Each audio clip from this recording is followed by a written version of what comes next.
ক্যানিং থেকে জলপথে বাংলাদেশে পালানোর ছক ছিল জঙ্গি জাভেদ আহমেদ মুন্সির, এমনটাই তদন্তকারীদের দাবি।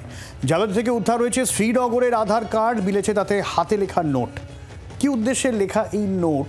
ক্যানিংয়ে ধৃত কাশ্মীরি জঙ্গির কাছ থেকে 50,000 টাকাও পাওয়া গিয়েছে এখনো পর্যন্ত জানা যাচ্ছে।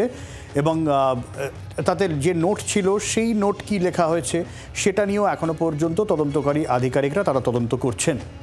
পিয়ালি রয়েছেন আমাদের সঙ্গে। এখনো পর্যন্ত এই জাভেদের কাছ থেকে যা যা পাওয়া গিয়েছে, কি আপডেট রয়েছে তার পিয়ালি জানাবে। পিয়ালি, একেবারেই দেখো, গতকালকে তাকে যখন গ্রেপ্তার করা হয় একেবারে ভোরবেলার দিকে, তার কাছ থেকে একটি শ্রীনগরের আধার কার্ড তারা পেয়েছেন।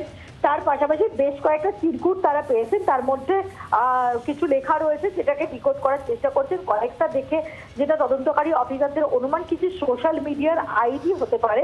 এবং তুমি জানো এই ধরনের জঙ্গি সংগঠনের সঙ্গে যারা যুক্ত তারা কিন্তু বিভিন্ন যে সিক্রেট যে অ্যাপ বা সোশ্যাল মিডিয়া প্ল্যাটফর্ম সেগুলোর মাধ্যমে নিজেদের মধ্যে যে কনভারসেশন সেটা চালায়। তাই এই যে সিরকুটের মধ্যে যেগুলো পাওয়া গিয়েছে, যেগুলো কোনো আইডি মানে অর্থাৎ কোনো সোশ্যাল মিডিয়ার আইডি হতে পারে বলে মনে করা হচ্ছে, সেগুলোকে তদন্তকারী অফিসাররা ডিকোড করার চেষ্টা করছেন। পাশাপাশি ক্যানিং এর যে অঞ্চল থেকে তাকে গ্রেপ্তার করা হয়েছে সেখানটা একেবারেই বাংলাদেশ লাগোয়া অঞ্চল, তুমি জানো। ফলে তদন্তকারী অফিসাররা যেটা জানতে পেরেছেন যে জলপথে কিন্তু এই জাভেদ আহমেদ মুন্সি তার কিন্তু বাংলাদেশে যাবার পরিকল্পনা ছিল।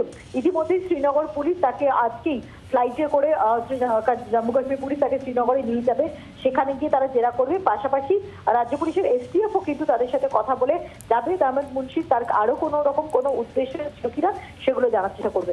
অনেক ধন্যবাদ পিয়ালি। আমরা প্রাক্তন সেনাকর্তা প্রবীর সানালের সঙ্গে কথা বলেছিলাম। কি বলছেন ব্রিগেডিয়ার সানাল, শুনবো।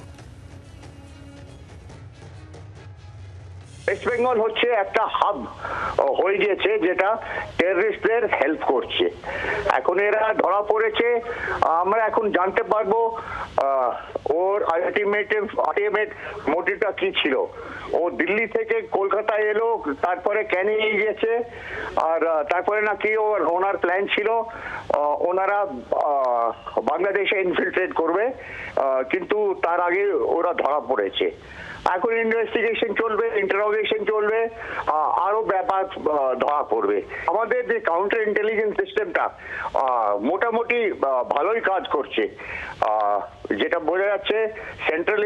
আমাদের সেন্ট্রাল ইন্টেলিজেন্স এজেন্সি আর state intelligence agency both West Bengal আর আসাম একসাথে মিলে এরা অ্যারেস্ট এগুলো করেছে। এখন দেখা যাক ইন্টারোগেশন করে কি কি তথ্য আমরা পাই।